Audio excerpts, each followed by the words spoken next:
students, welcome back to BIMD YouTube classes. बच्चे this is our 9th lecture of working capital management F04 lecture 10 में हमारा techniques पढ़ेंगे हम लोग inventory management की। तो इन्वेंट्री मैनेजमेंट को या इन्वेंट्री मैनेजमेंट की टेक्निक्स को समझने के लिए सबसे पहले हमें ये समझना है कि हमारे पास कितने तरह की इन्वेंट्री होती है। तो बेटा 3 काइंड्स ऑफ इन्वेंट्री हमारे पास होती है if we are in production department. ठीक है, अगर हम लोग प्रोडक्शन में हैं, प्रोडक्शन में डील कर रहे हैं तो हमारे पास 3 काइंड्स ऑफ इन्वेंट्री होती है।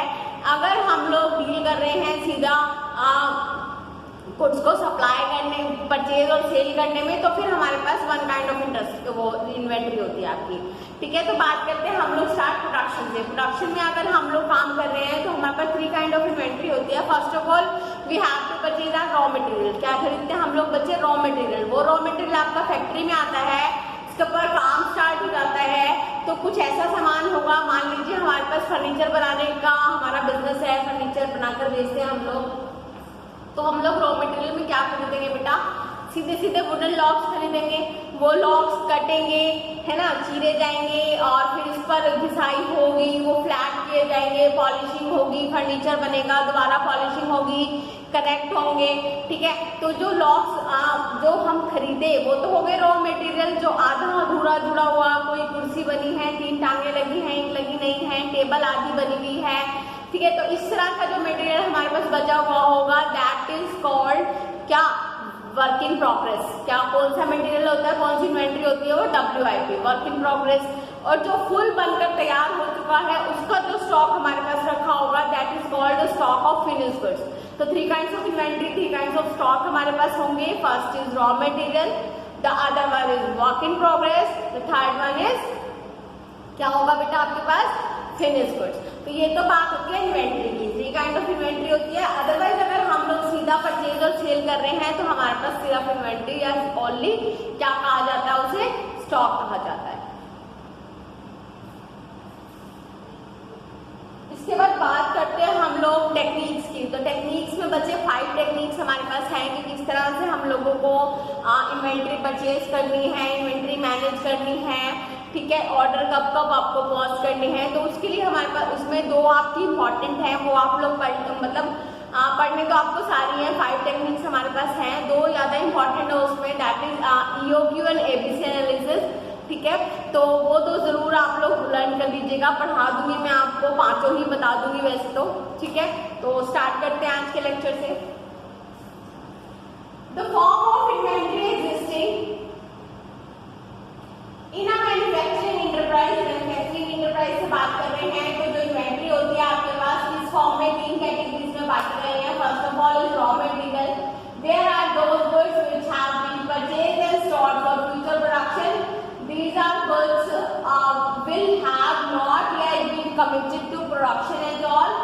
Next one is work in progress. Work in progress is WIP भी कहते हैं इसे हम लोग शॉर्ट फॉर्म में। There are goods which have been committed to production but the finished goods have not yet been produced. Production के लिए तो यूज हो रहे हैं बट इनका अभी तक finished goods नहीं बने हैं। तो ये आपके क्या कहलाते हैं? WIP स्टॉक कहलाता है, WIP इन्वेंट्रीज कहलाती है। In other words WIP inventories refer to semi manufactured product. क्या कह सकते हैं आप इन्हें? Semi manufactured product. The third one is finished goods. तो फिनिश्ड गुड्स वो है जो प्रोडक्शन प्रोसेस के बाद आपके सेल के लिए तैयार हो गए हैं, फाइनल प्रोडक्ट आप इन्हें कह सकते हैं। These are the goods after production process is complete sale. These are final products of the production process ready for sale. In case of a wholesaler retailer inventory are generally refer to mercantile inventory. अगर हम लोग wholesaler retailer की बात करते हैं तो inventory आपकी किसको रेफर होती है? Mercantile inventory. सीधी इन्वेंट्री बोली जाती है बेटा, वो काइंड ऑफ इन्वेंट्री कह सकते हैं आप इसे।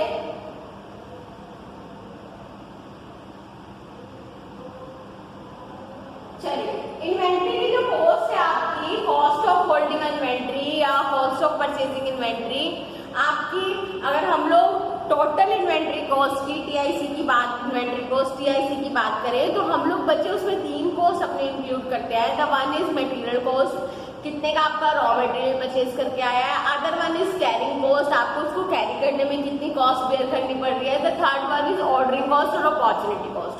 ठीक है, तो इसे पढ़ेंगे हम लोग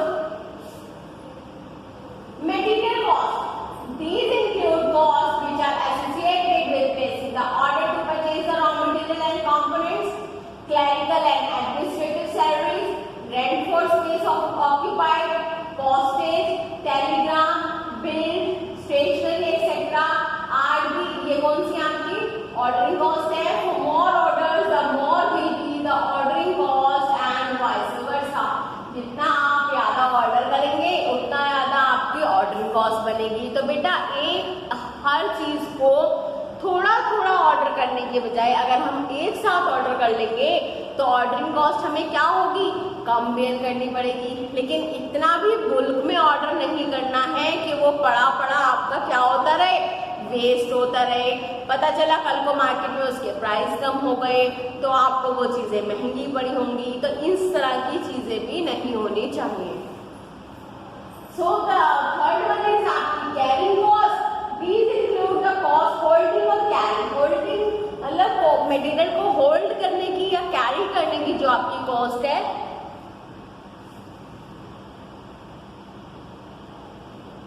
that cost is called carrying cost. तो इसमें क्या क्या आता है बेटा, आपका storage cost, warehouse cost, आपका इंश्योरेंस कॉस्ट, स्टॉक का इंश्योरेंस कराते हैं, आग वाग लग जाती है, चोरी हो जाता है तो आपका स्टॉक इंश्योर्ड होता है तो आपको उसका क्लेम मिल जाता है। तो ये सब जो कॉस्ट मिलकर आपकी बनती है, इन टोटल कॉस्ट को क्या कहते हैं आप लोग, कैरिंग कॉस्ट कहते हैं। पढ़ लीजिए। These include costs involved in holding and carrying inventories like insurance charges for covering risks, rent for floor space occupied, wages for laborer, wastage, obsolescence, deterioration, theft, pilferage, etc. These are also included. Opportunity cost, this means had money blocked if inventory has been invested elsewhere in the business. Opportunity cost भी इसमें include होती है कि आपको कोई और opportunity मिल सकती थी अगर आप इतना रॉ मटेरियल परचेज करके ना रखते। ये वेस्टेज हो रही है पैसों की, अभी आपको इतना प्रोडक्शन भी नहीं करना है, इतना सप्लाई भी नहीं करना है, तो बेटा आप जो वो पैसा जहाँ लगा सकते थे, जो अपॉर्चुनिटीज आपको उस पैसे से मिल सकती थी, तो वो भी आपका वेस्ट हो रहा है। तो एक तरह की अपॉर्चुनिटी कॉस्ट भी हम लोग क्या करते हैं, इसमें काउंट करते हैं। ठीक है। It would have under certain return, hence the loss of such return may be considered as opportunity cost. The above has analyzed the needs for inventory management. इसीलिए अपॉर्चुनिटी कॉस्ट आपको ना बेयर करनी पड़े, इसीलिए हम लोग क्या करते हैं, इन्वेंट्री मैनेजमेंट का काम करते हैं। ठीक है। तो कैसे किया जाता है, इन्वेंट्री कंट्रोल की टेक्निक्स हैं आपकी, ईओक्यू और एबीसी आपके तो इम्पोर्टेंट है, उसके बाद तो सब कुछ अदर्स में डाल दिया जाता है। तो सबसे पहले बात करते हैं हम लोग ईओक्यू। ईओक्यू क्या होता है बेटा, EOQ is called economic order quantity. क्या कहलाते हैं बच्चे, इकोनॉमिक ऑर्डर क्वांटिटी। ठीक है, कि इतनी क्वांटिटी आपको ऑर्डर करनी है जिससे कि आपको रॉ मटेरियल की कॉस्ट में भी कुछ कमी आए, कैरिंग कॉस्ट भी आपको कम से कम बेयर करनी पड़े और ऑर्डरिंग कॉस्ट भी आपको कम से कम बेयर करनी पड़े। तो जहाँ पर ऐसा होता है कि तीनों ही कॉस्ट में आप लोगों को कम बेयर करनी पड़ रही है, that stage is called economic order quantity. ठीक है। तो आपको इकोनॉमिक ऑर्डर क्वांटिटी निकालने के लिए बच्चे क्या क्या चाहिए होता है, कैरिंग कॉस्ट चाहिए, कॉस्ट चाहिए और ऑर्डर चाहिए, आपके क्वांटिटी चाहिए। ठीक है, ये सब चीजें आपको चाहिए। Economic order quantity, a problem is always remain that how material may be considered at order at a time. तो कितना मटेरियल आप एक टाइम में ऑर्डर करेंगे, कैसे करेंगे। And industry making bolts definitely would like to know the length of steel bars to be purchase at one time. अगर कोई इंडस्ट्री है बोल्ट्स बनाने का काम करती है तो उसको पता होना चाहिए कि वन टाइम में उसको कितना स्टील परचेज करना है।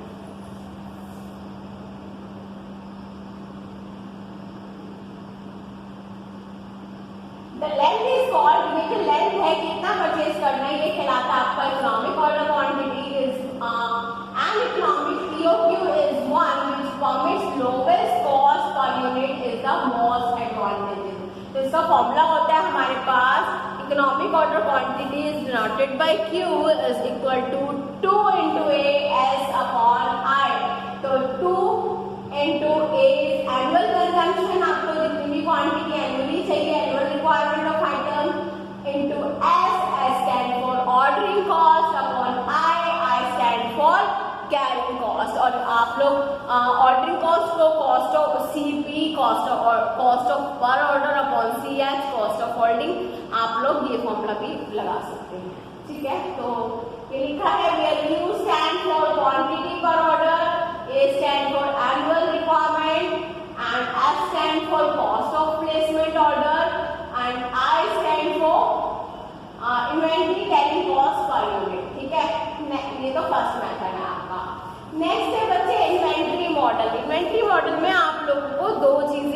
पहले एक्सप्लेन करनी पड़ेंगी, ब्रीफली एक्सप्लेन करना पड़ेगा आपको इसमें कि आपको एक बारी में कितना ऑर्डर चाहिए, ठीक है, कितना ऑर्डर चाहिए कि कितनी क्वांटिटी एक बारी में चाहिए और कितने कम से कम आपको ऑर्डर चाहिए उस क्वांटिटी, ठीक है। तो ये दो चीजें आपको क्लैरिफाई करनी पड़ेंगी। जब आप ये दो चीजें देखकर ऑर्डर करते हैं क्वांटिटी, तो वो आपका क्या कहलाता है, inventory model. Inventory model determine when and how the inventory to carry the first is inventory model handle chiefly two decisions होने चाहिए आपके पास इसमें इन्वेंटरी मॉडल के according. How much order to at one time, एक बारी में कितना आपको ऑर्डर करना है, and when to order the quantity to minimize the total cost, और कब आपको अपना दूसरा ऑर्डर या नेक्स्ट ऑर्डर प्लेस करना है, ठीक है। The third one is ABC analysis. ABC analysis is called, ABC stand for always better control. What stand for, always better control. तो हम लोग इसमें बेटा कैटेगराइज करते हैं A, B एंड C, तीन कैटेगरी हम लोग डालते हैं। हम लोग किस बेसिस पे डालते हैं, ये प्रायोरिटीज के बेसिस पे हम लोग डालते हैं, ठीक है। किसकी कितना % प्रायोरिटी है प्रोडक्ट की, उसको हम लोग कैटेगरी A में रखते हैं, उससे कम वाले आप कैटेगरी B में ले जाएंगे, उससे भी कम जिसकी परसेंटेज ऑफ इन्वेंट्री की आपको रिक्वायरमेंट है वो कैटेगरी C में आएगी, और उसके अकॉर्डिंग कैटेगरी जो A होगा वो हमारे को डेली बेसिस पे नीड है, तो हम लोग उसका ऑर्डर जल्दी जल्दी डालेंगे। कैटेगरी बी वाले हमारे को वीक लगता है या 15 डेज का टाइम लगता है ऑर्डर करने में, सी वाला हमें मंथ का टाइम लगता है, इतना हमारा चल जाता है। तो इस तरह से हम लोग क्या करते हैं, एनालाइज कर लेते हैं, इन्वेंट्री को बांट लेते हैं, तो that form is called always better control, ठीक है। तो इस बेसिस पर भी हम लोग इन्वेंट्री अपनी परचेज कर सकते हैं, पढ़ लीजिएगा आप। नेक्स्ट है मटेरियल रिक्वायरमेंट प्लानिंग। प्लानिंग इसमें मटेरियल रिक्वायरमेंट प्लानिंग सीधा सीधा आप देख सकते हैं, जो मटेरियल जब रिक्वायर्ड है आपको उसके अकॉर्डिंग प्लान करना है, ठीक है, उसके अकॉर्डिंग आपको परचेज करना है। तो आपको वो देखना पड़ेगा आपके फर्म में किस तरह का मटेरियल कब जरूरत है आपको, तो आप उससे कुछ दिन पहले ऑर्डर कर सकते हैं, जिससे कि टाइम पर आपको वो ऑर्डर मिल जाए, ठीक है। द फिफ्थ वन इज बच्चे VED analysis. VED, V stand for vital, E stand for essential and D stand for desirable, ठीक है। तो जो आपको वाइटली जरूरत है, जिस चीज की नीड है, वो आप तब परचेज कर सकते हैं। जो एसेंशियल से है वो ऑलवेज आपके पास रहने चाहिए, डे टू डे ऑपरेशन होगा, ठीक है, ऑपरेशन होगा उनका, सेल परचेज करनी पड़ेगी आपको। And the last one is desirable. Desirable जो आपकी खरीदने की इच्छा है आप उसके अकॉर्डिंग खरीद सकते हैं। तो ये 5 बेसिस आपके थे टेक्निक्स के बच्चे। आपकी 4th यूनिट भी इन्वेंट्री कंट्रोल की साथ खत्म होती है। न्यूमेरिकल इसके ज्यादा बचते नहीं है, होते ही नहीं है। EOQ का एक आधा न्यूमेरिकल है, वो भी आपसे नहीं पूछेगा, आप चाहें तो एक आधा न्यूमेरिकल सॉल्व करके भेज सकते हैं, मतलब एग्जाम्पल दिखा सकते हैं। अदरवाइज आपको कोई नीड एग्जाम्पल यूज करने की सॉरी न्यूमेरिकल क्वेश्चन नहीं है। So students, that's all for today. Thank you. Have a nice day. Study hard.